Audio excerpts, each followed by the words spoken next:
C++ Learning So, Journey, ngayon na Simple interval Blood Group 13, App, Part Day 5. 44 ng aking learning journey sa C++ tutorial. So, tara, continue tayo.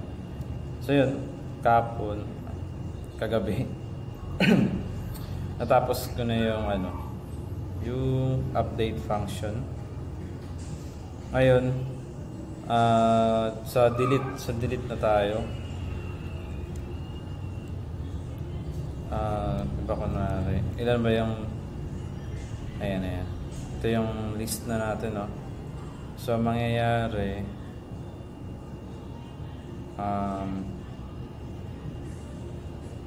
i-run muna natin, no?